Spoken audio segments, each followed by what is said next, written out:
Hello YouTube, welcome to my channel guys. For the people who are here for the first time, welcome. Happy you're here. The thing I want to talk about today is free will and why that stuff didn't make any sense to me. Because if you're a Christian, there are different ways to look at having a free will. So will of our own that we can use to do things, make decisions, um, experience stuff, influence other people's lives. But in the Jehovah's Witnesses, free will is there, but not really. They try to make you think that you have a free will. So maybe I should tell something from my own experience. Maybe I didn't experience really big things when it's about free will. But the thing that goes together hand in hand actually with free will is a lot of guilt. And the Jehovah's Witness religion is really a guilt-based religion, fear-based. It's the reason why a lot of people stay in, although they would like to leave the organization, next to being shunned by their friends and family members, or really so-called friends, because people who shun you are not your friends. So yeah, I was always kind of this outcast in the congregation, I guess, because I didn't really have a lot of friends. Mostly I just actually had one good friend, and yeah, actually last year we revived our friendship after uh because we haven't seen each other for a very long time since I've moved out of my parents' house in 2009. We tried to stay in contact, but we really didn't, or something. But when he came over here, we had a slumber party, and it was like good old times, like we've never been apart. So that was great. And he's been out longer than I am, I guess, or maybe not really concretely, not really um, out, but he really never was in, so to say, in the organization. And when was this? The day before yesterday. We called because he sent me a message how I was doing, and he hadn't heard of me in a while. So I sent him a voice message, and then he was like, "Yeah, I'm just gonna call you. That's better. That's easier." So we talked for over an hour, and he talked about um, how he had a birthday party for his 16th birthday, and that his dad and mom were still together and both kind of in, and he was always this rebellious type of boy, and his mom just she didn't just want to argue. It wasn't worth it, so um, she let him have his birthday at home. So he actually lives in that kind of family, I guess, and his parents are divorced right now, and he lives with his mom still because buying your own house is really expensive, and renting is not really cheap either. So he lives with his mom, um, and she was always like, "Whatever, do what you want." Although she's still in the organization as well as my mom, but I really wasn't that rebellious when I was a teenager. That's why I try to be a little more rebellious while I'm on my own now. And since I've moved out of my mom's house um, in 2009, 10, I actually stopped going to the meetings and stuff because I didn't really care much for the meetings and for being in an organization, and I never missed it actually. So I welcomed my freedom with open arms, and I've never been this how you call it, this impulsive person that does a lot of stuff and regrets a lot of stuff. Um, but the reason why I got my piercing last year and not when I was 16 is because I never really couldn't rebel, and not because I wasn't able to, because someone would I don't know, would hold me back, but it was more like a mental thing. it seems like a big side story, but actually, what I want to say is, um, like my friend, he was actually my only friend in the congregation, and we're still friends now, or again, maybe you could say. So that's really cool. So that's what is why I actually was an outcast, and my mom was married to my still is married to my stepdad, who has never been and never will be a witness. So you're actually seen maybe as the wife of an unbeliever, so you're kind of more, mm, you have a more weaker position in the congregation. Maybe all ex Jehovah's Witnesses know what I'm talking about. You're not really the spiritual family, the exemplary family. So, but I was in my own way. I was rebellious because I really like to experiment with different types of clothes, and we all know that to the meetings you go in suit and tie as a man, and as a woman you have a skirt or a dress, not above the knee, and you have to be very, I don't know, bland actually. Although I can remember some people in my congregation that were not bland at all. The girls were wearing high heels and short dresses, but there were also like this um, gray mice, really, women that dressed not in very interestingly, and women who just wore these drab brown clothes. It was awful, and they had this the same haircut. Like, I can't even describe that stuff. But people um in the organization of Jehovah's Witnesses, they find stuff like dressing and grooming really important, and not about I call it. They don't find it important that you shower every day or whatever, but it's very important that you dress in a certain way, this very corporate way, and so they can identify you as a Jehovah's Witness.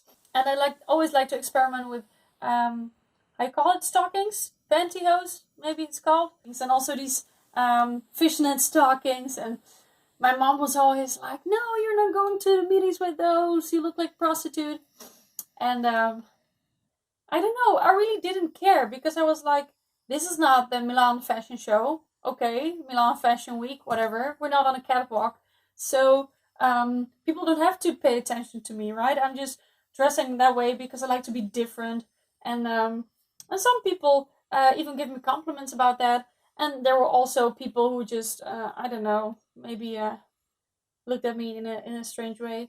Um, so this is one example that you can do what you want. I mean, everyone has the right to dress differently, so you have the free will, but not really, right? Because if you dress in a way that they don't approve of, you get shunned or soft shunned, or they even can call you into the back room to explain yourself to two or three elders why you're dressed that way, or why your hair is in a certain way. So, and the same with music, because um, I've always been a fan of music. Music has always been a big part of my life, and it sounds kind of pretentious because I'm not a musician. I try to play guitar and keyboard, but I'm not really musical. Um, I'm not really, how you call it, musically educated, and I don't have really um, the feeling for how you call it, when something is off key or something. I have no idea. I have really no idea. I love singing, but I can't sing. So I really do enjoy music, and since I was maybe 16, I guess it started at 16, that I started to listen to more extreme music like heavy metal, power metal, that kind of stuff. And I really never could talk about that with anyone in the congregation besides my best friend, because we walked to the Kingdom Hall, and he just had his phone on and was just blasting Linkin Park on the way. And I was like, put that phone away, your people will hear us. So he was very rebellious, he just didn't care.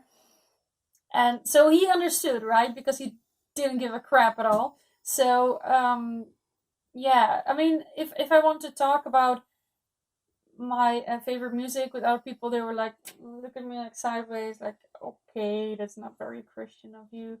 I mean, once this girl my age, she's been out. obviously, I guess for a long time. But um, she told me that her mom didn't allow her to listen to the Rasmus, and the Rasmus is a Finnish band, kind of a rock band. They used to be kind of emo, but now they're more like they're leaning more to the electro side. Um, and I really loved that band. It was like my one of my favorite bands when I was 16, and I've seen them live in 2009. They were great. Um, and she wasn't allowed to listen to the band because the lyrics were inspired by nightmares. Like, what? Like, how can anyone know that? I mean, she or her mom must have looked very deeply into it to know that that's the case. I mean, why are you even watching interviews of this band or reading about them just to get to know that they are bad? Like, what? It's just crazy. Like, and with the same girl, I remember we had this presentation up on the podium, um, and I don't know really what the subject of the presentation was, but maybe it was something about, I don't know, maybe wholesome music or wholesome entertainment, something like that. And we just um, we just decided to make it about um, how awful like the band members of Slipknot look. Okay, and that's just crazy because I guess I started off the presentation as um, or she started off, I really don't know, like, oh, you heard of this band Slipknot? They have these really cool bloody masks and stuff. And then the other person had to say, yeah, I don't listen to that kind of music, demonic stuff. And it's crazy because I've seen Slipknot as well live. It must have been 2010, 11, and they were great. It was really awesome on this festival. So now looking back, I just cringe, like thinking of stuff I said and thought and did. Um, but it only shows that free will is not really free will because, I mean, if God made all the beautiful stuff in life, He also made us with the ability to hear and to enjoy music, to, I don't know, feel love for music and passion. And because I do, I mean, music can make me happy, and when I'm sad, I'm just going to listen to sad music just to cry even more. You know how it goes, right? I mean, music is something that really takes hold in our hearts. And if it doesn't, then you don't have a heart. So, just to control people, even in that way, just to take away the only joy maybe they have in life, that's absurd. I never really felt guilty listening to my favorite music because it really made me happy, and I never hurt anyone because of it. So it shows that you have a free will. You can listen to it, whatever you want, but not everything is wholesome and spiritually positive and has a good influence on you. You know the drill, right? So so yeah, that's what really bothered me when it comes to free will, and so we talked about clothes, we talked about music, and other types of entertainment, of course, like movies. Um, I mean, in literature, there's stuff about how to choose wisely when it comes to entertainment and watching movies with your family. And it's always supposed to be some kind of nature documentary about dolphins. Um, but at a young age, I already had this, I don't know, fascination, passion with gore and morbid stuff, okay? And I've always had that kind of passion. It's kind of strange to say passion. I mean, you don't have a passion for dead bodies, but or death. But I always watch these late night shows about how you call it, the mortuaries and the guys who just cut open bodies to check what happened if someone was killed or poisoned, and it was like super interesting. And I've always had this fascination with serial killers and murder mystery and true crime, and I also loved horror movies. And now maybe not so much, well sometimes, but I remember that I watched Stephen King's It when I was 14 or 13 years old when my parents went to sleep, and I loved it really. But that's also a thing you just can't really talk about because people will judge you. So you can't really use that free will to choose your own entertainment wisely. And why should you pick it wisely? I mean, what's not wise about watching a horror movie? I mean, I never had any demonic possessions in my house or in my life or whatever. And yeah, I always was like, better not dabble in stuff like Ouija boards and stuff. But I'm not really interested in that kind of stuff, and I really don't believe in that kind of things. Maybe mm, I don't know. Maybe there is something between heaven and earth, but it's not something that's a thing in my life. It wasn't then, and it isn't now, really. Um, but when you talk on a general level, when it comes to Jehovah's Witnesses, um, people are always actually told they have a conscience that they can use as they please, but they have to listen to their conscience, and you have to have a clean conscience. Um, so when it comes to, for example, the blood doctrine, people always say, "Yeah, you have a free will, you have your own conscience uh, to guide you," and oh, hey, hello there. Oh, she always just wants to hug here.